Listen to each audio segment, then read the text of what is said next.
चलें बच्चे आप आए ना डाइस पे अपना इंट्रोडक्शन करें, इसी तरह तैयारी होती है ना। अस्सलाम वालेकुम, आई एम मलिक मोहम्मद अहमद। इस बच्चे का पहला दिन है, अभी आया ये 10 मिनट पहले हमारे पास। I am Malik Mohammad Ahmad, I am from Shahkot, I am in mid 18। I recently completed my FSc Engineering from Cadet College Las.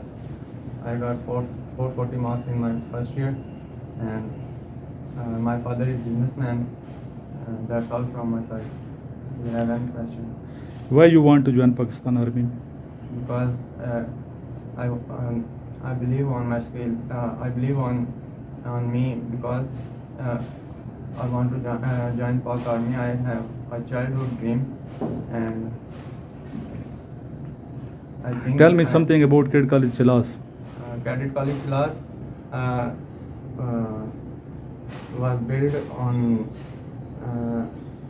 26th October 2014, but its contract passed in 2006 by General Pervez Musharraf.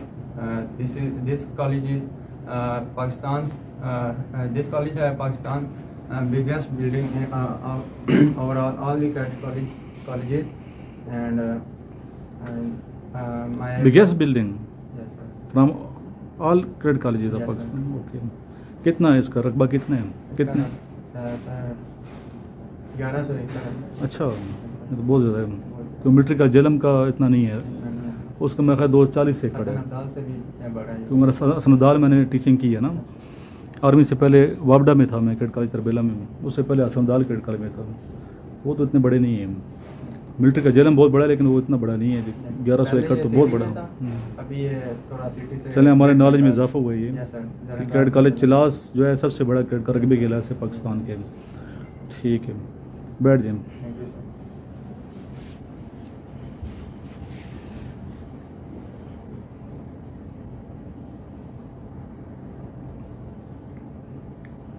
Time table एक बच्चे बनाना है first day आपका ना, और वही schedule जो आपके ज़रा मुख्तलिफ है। एक बच्चा जॉब कर रहा है ना साथ कॉल सेंटर में, आप दोनों का एक होगा का टाइम टेबल। आज रेस्ट करो, कल फिर इस बच्चे से बनवाना। बैठ इधर ही आप हैं, इसकी पिक्चर ले लें मोबाइल का, इसी को फॉलो करना है इस टाइम टेबल को।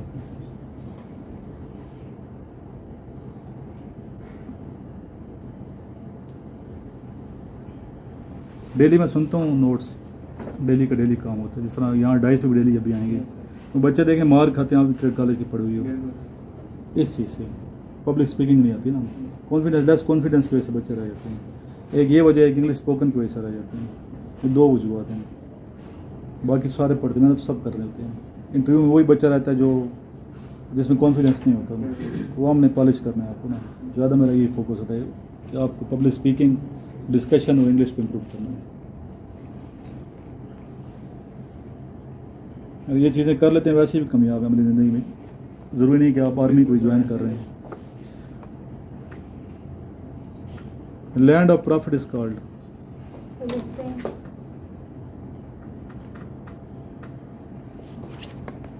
अरब इसराइल वार का दूसरा नाम 6 day 19 या पर इज आल्सो नोन सेनेट। दूसरा पिलर क्या है इस्लाम का? नमाज। निशान अदर सबसे बड़ा क्या है? मिलिट्री अवार्ड है या सिविल अवार्ड है पाकिस्तान में? फुटबॉल मैच की कितनी ड्यूरेशन है? 90 minutes. 2 halves. Where is मिनाब?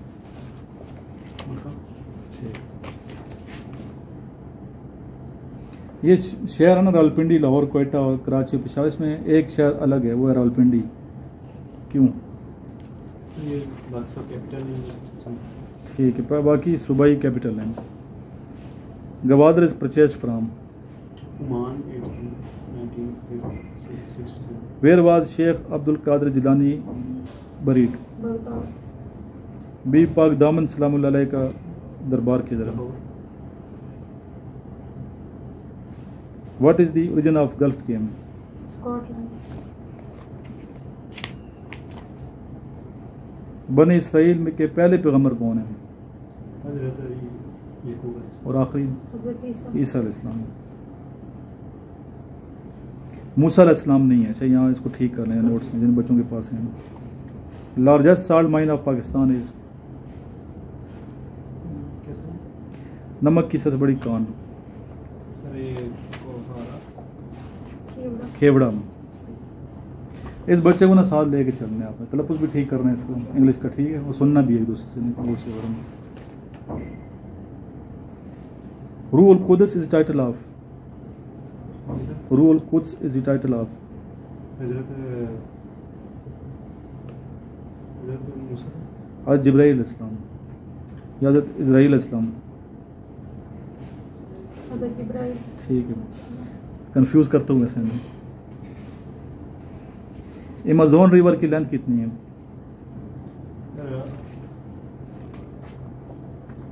8,000 chief minister कौन है केपी के? आपने पूछा था ना ये। Ali Amin Gandapur. When was the first Nobel prize awarded? हकी 1901। अली अमीन गंडापुर भी हमारे दोस्त हैं, गुजरेला बेटन के मेरे स्टूडेंट हैं डी खान में, जहाँ मैं मुफ्ती महमूद पब्लिक स्कूल था उधर मेरी रिहाइश थी। हमने अकेडमी बनाई है डी खान में, आपके स्टूडेंट? तो उस स्कूल में पढ़ता था। बच्चा बड़ा अच्छा स्पीकर है इनका बेटा, इनका बेटा ऑल पाकिस्तान फर्स्ट आया था अपने उस, वो बहुत अच्छी स्पीच करते हैं। उसकी हमें तस्वीर भी कर्नतला से लगाई हुई थी गेट पे, बहुत बड़ा कर फर्स्ट आया था चूँकि। और अली अमीन गंडापुर के वालिद भी आर्मी मेजर थे।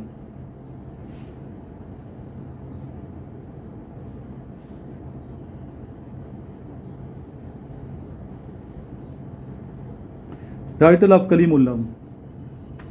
हज़रत मूसा।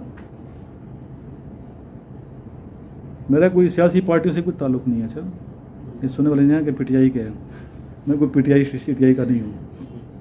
हम सिर्फ पाकिस्तान आर्मी को ऑन करते हैं, जो पाकिस्तान आर्मी के हक़ में है तो मैं उन्हीं के साथ हूँ, आर्मी के साथ खड़े हैं। जो पाकिस्तान आर्मी के ख़िलाफ़ है, चाहे जो भी है, उसकी मैं मतलब उसमें नहीं करूँगा कभी भी, किसी सूरत में। 90% 90 इज इक्वल टू 81। 9 को 9 से करेंगे ना, मल्टीप्लाई करेंगे। चलें, ये मुख्तसर सा लेक्चर था।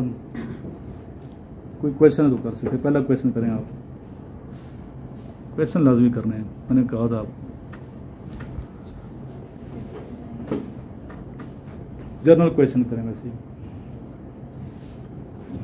वैसे ही क्वेश्चन करो ना आर्मी के वाले से। आप बेटा करें, क्या क्वेश्चन है?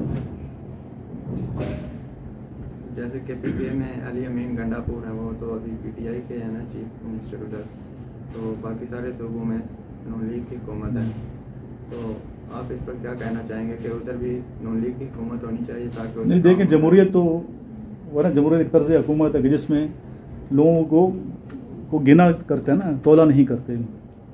जमहूरियत अगर शफाफ तरीके से है तो जो जिसका मतलब हक बनता है उसको आगे आना चाहिए। अगर वहाँ अवाम पीटीआई के साथ तो ज़ाहिर है फिर उन्हीं की हुकूमत बनेगी। ओवरऑल अगर देखा जाए तो ज़ाहिर है कि पाकिस्तान वफाकी जो हुकूमत है उसमें फिर आगे सामने हालात, बात आई है समझ। तो शफाफ इलेक्शन होने चाहिए, हम तो ये कहते हैं शफाफ ही निज़ाम होना चाहिए। नहीं, आर्मी कराती है इलेक्शन, लेकिन ये कि जमहूरियत की मैं बात कर रहा हूँ ओवरऑल ना। जमहूरी जहाँ तक बात है तो वहाँ जिसका हक बनता है उसी को आगे आना चाहिए। जमहूरियत तो असल यह आज़ाद होनी चाहिए, बात आई है समझ। बाकी हम तो ये कि शफाफ ही होते हैं इलेक्शन पाकिस्तान में, हमेशा पार्टी सोचना चाहिए ना। तो पार्टी सोचेंगे तो शफाफ ना हो तो पीटीआई की हुकूमत आज ना होती केपी में। शफाफ थे तो इसीलिए उनकी हुकूमत है। तो ओवरऑल भी देखा जाए तो हम यही कहेंगे शफाफ ही हैं। बाकी ज़ाहिर है कि सियासत है, जमहूरियत है, जो पार्टी हारती है तो वो तो कभी भी नहीं कहेगी कि हम हार चुके हैं। और हम तो ये दुआ करते हैं अल्लाह ताला की ज़रूर अल्लाह की बरगाह में ऐसे लोग आएँ हुक्मरान जो ना सिर्फ पाकिस्तान के लिए, मिलत इस्लामिया के लिए हों, दबे नहीं, मतलब इसराइल से ना दबें, ठीक है, और अमेरिका से ना दबें, मरूब ना उनसे।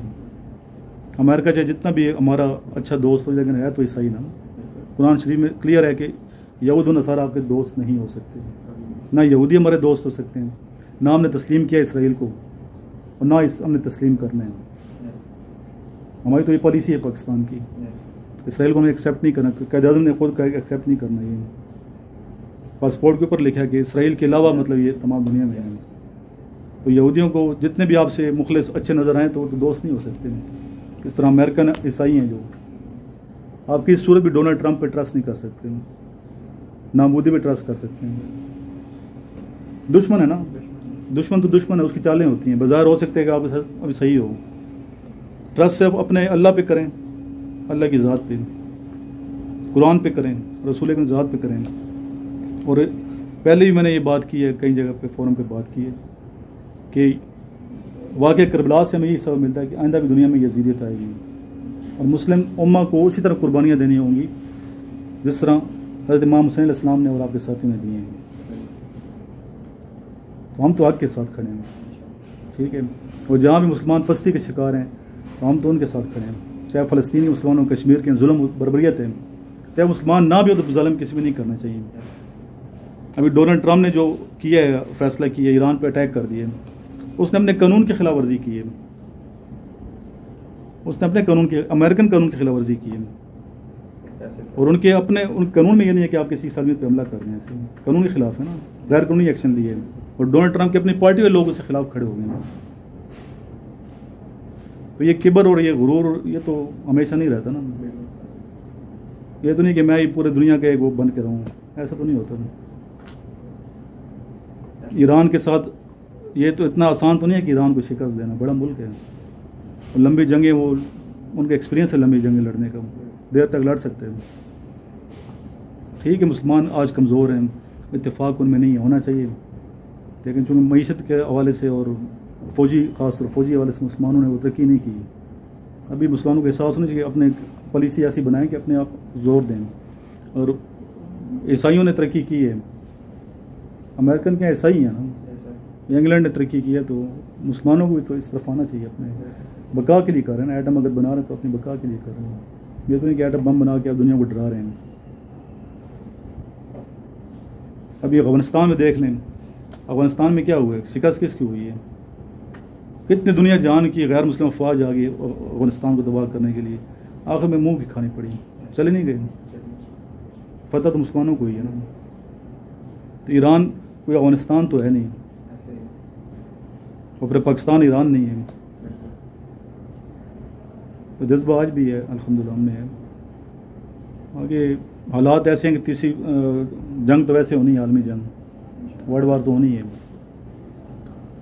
हम जंग के हक़ में नहीं, अभी भी हमने तकरीर की है यहाँ पे, जंग की मुखालफत की, जंग नहीं होनी चाहिए, अमन होना चाहिए ओवरऑल दुनिया में। लेकिन जंग अगर मुसल्लत की जाए तो फिर ज़ाहिर है कि एक आलमी जंग होगी जिसमें इस्लाम, आलमी जंग तो होनी है, थर्ड वार होनी है, वो तो ग़ज़ब हिंद होना है।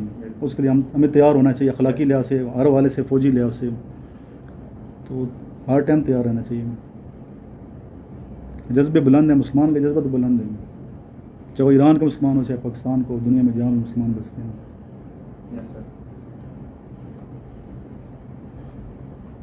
फ़तह आखिरकार हक़ ही होती है। फ़तह किसकी है? हक़ की फ़तह। वक्ती फ़तह हो सकती है, काफिरों को वक्ती फ़तह हासिल हो सकती है, वो भी इसीलिए हो रहे हैं ना, जंगे शंगे भी। हमारे अपने तो करतूत इतने अच्छे नहीं है ना, हम मुसलमानों की हालत उस तरह की नहीं है ना, थोड़े दचके पर लगते हैं ना मुसलमानों को। तो हमने कुरान और रसूल अकरम की तालीमात को छोड़े हुए हैं, नाम के मुसलमान हैं, तो ज़ाहिर पर इस तरह तो हालात होंगे। अगर आज भी हम सही तरीके से इस्लाम पे चलें तो फ़तह ही फ़तह है मुसलमानों की, मुसलमानों को शिकस्त दे नहीं सकते। लेकिन अल्हम्दुलिल्लाह हमारे ऐसे लोग हैं, लीडर हैं, आज भी दुनिया की बात कीजिए ओवरऑल मुसलमानों में हैं ऐसे लोग जिन पर भरोसा किया जा सकता है। ईरान के सदर को देखें ना, माशाल्लाह पीछे तो नहीं हट रहे ना, शायद शहीद हो जाएंगे लेकिन पीछे नहीं हटेंगे, ना कम्प्रोमाइज़ करते हैं, ना पाकिस्तानी पीछे हटते हैं। बड़ा अल्लाह करे कि हमारे हुक्मरानों को भी अल्लाह करे अक्ल आए, ठीक है, अक्ल तो है लेकिन मज़ीद हम दुआ गो हैं हुक्मरानों के लिए कि ऐसी पॉलिसियाँ बनाएं जो ओवरऑल मुसलमानों के लिए बेहतर हों। सर ओवरऑल मैं हुक्मरानों की बात कर रहा हूँ, अभी OIC देखें तो OIC सिर्फ OIC रह गई है ना, अफसोस से कहना पड़ता है। असल दुनिया पे कौन काबिज हुकूमत कर रहा है, सामने हालात। उनका असला बहुत अच्छा है। पहले भी जो शिकस्त हुई थी 1857 की जंग में, उसमें भी ये वजह थी कि अंग्रेज़ के पास असला बहुत अच्छा था, इत्तेफाक भी था उनमें आपस में।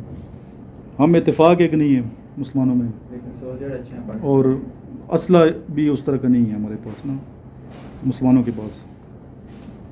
तो वो तो पाकिस्तान की अलग बात है, पाकिस्तान की बात नहीं कर रहा मैं। ओवरऑल देखा जाए तो असले फ़ौजी हिकमत अमली के हवाले से, फ़ौजी नुक्ता नज़र से देखा जाए तो मुसलमान पीछे हैं, बहुत पीछे हैं।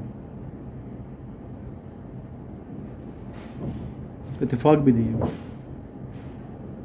हालांकि पावर है, पावर बहुत ज़्यादा है। सऊदी के पास देखिए तेल है कि नहीं, वो बंद कर सकता है ना, अमेरिका का तेल बंद कर दे। ईरान तो बंद कर रहे हैं मेरे ख्याल में, तेल बंद कर देंगे, वो चल ही नहीं सकते। सऊदी बंद करे तेल, चल ही नहीं सकेगा वो। तो इस पर डिबेट करेंगे इंशाल्लाह अकेडमी में, इस पर डिस्कशन होंगी, हमारी वीडियोस भी इंशाल्लाह अपलोड होंगी इसराइल के हवाले से। और आजकल यही बर्निंग वो है टॉपिक है। तो आगे जब आपका इंशाल्लाह इस भी होगा तो वहाँ ये टॉपिक चल रहे हैं अरब इसराइल वार पे, समझिए बात। इस तरह US ईरान कॉन्फ्लिक्ट पे ये टॉपिक आजकल दे रहे हैं। तो इस पर अपना नुक्ता नज़र आपने रखना है सही, और सही बात करनी है। जो आप समझते हैं मैं समझता हूँ ये ठीक है। ये नहीं कि मैं दिखाने के लिए कि कोई और बात करूँ, जो आप एक्चुअल समझते हैं वही आपने बात करनी है, जो फैक्ट है। तो सुनने वाले जो GTO बैठे हैं या साइकोलॉजिस्ट बैठे हैं वो बच्चे तो नहीं है ना। तो आपने फैक्ट और फिगर गिनवा के बात करनी है। जो अपनी कमज़ोरी हमारे सामने है, वो सामने है सब कुछ। तो सिस्टम इसीलिए कि हम पीछे रह गए ना। और अभी देखें, अभी $1 कितना है पाकिस्तानी कितने रुपए होते हैं? 283 रुपये के अभी आज की डेट में, 283। ईरान का कितने हैं? $1 ईरान कितने पैसे बनते हैं? 24,000 उसका जो रियाल है, पता नहीं दरम में क्या चलता है वहाँ पर। 24,000 उन्होंने उठाए होंगे, ईरानी रियाल उठाए होंगे, उसका $1 बनता है। मईशत इतनी पीछे है। इस पर सोचना चाहिए कि हमने कैसे मुसलमानों ने तरक्की करनी है। तो मईशत के हवाले से हमें आगे जाना चाहिए, और साथ ही फ़ौजी हवाले से चाइना ने कितनी तरक्की किया आपके सामने। वो तो उन ममालिक को टारगेट कर रहे हैं, अमेरिका जो पिछड़ी ममालिक हैं इतने मजबूत नहीं है ना। चाइना की तरफ आए ना, चाइना तो तहस नहस कर देगा अमेरिका का। उसकी टेक्नोलॉजी अमेरिका से बहुत बेहतर है। उसके पास जो चीज़ है वो अमेरिका के पास भी नहीं है। उनकी जो मिसाइल हैं, एटॉमिक पावर जो उसकी सिस्टम है, उनका बहुत बेहतर है। बहुत बड़ा मुल्क है चाइना, लेकिन चाइना लड़ाइयाँ नहीं करता ना। उनकी पॉलिसी ऐसी है कि लड़ाइयों में ज़्यादा नहीं आता वो। हम लोग जो है लड़ते रहते हैं आपस में, ये जो खित्ता है आप लड़ते रहें, तरक्की ना कर सकें। और ये 4 मुल्क कभी भी तरक्की नहीं कर पाएंगे जो मेरा है। एक इंडिया, एक पाकिस्तान, बांग्लादेश, अफगानिस्तान। ठीक है, मैं आप पे लड़ ही रहे ना। लेकिन हालात देखें ना उनके, मईशत देखो, गुर्बत हमसे भी ज़्यादा है। हमारे जो पाकिस्तानी अवाम है बहुत अमीर हैं, उनकी हुकूमत अमीर है, हुकूमत बहुत अमीर है। हमारी हुकूमत भी पीछे है, मईशत कमज़ोर है हमारी, चल रही है वैसे ही ना, कर्ज़ मकरूज़ हैं हम लोग, लेकिन उनकी अवाम बहुत गरीब है, अवाम की हालत बदतर है। तो तरक्की याफ्ता जो ममालिक उनकी अवाम भी होती है, अवाम भी तरक्की याफ्ता होती है और हुकूमत भी होती है। लेकिन जो तरक्की याफ्ता ममालिक हैं, मुसलमान जो ममालिक हैं, कतर वगैरह जिस तरह हैं, तो उनको फ़ौजी नुक्ता नज़र से भी थोड़ा देखना चाहिए, आप में इत्तेफाक होना चाहिए। तो पॉलिसी बनाने वालों को अल्लाह ताला हम कहते हैं कि सही तरीके से बनाएं, लेकिन दुनिया में निज़ाम में जंग होगी तो फिर हालात में चेंज होगा ना।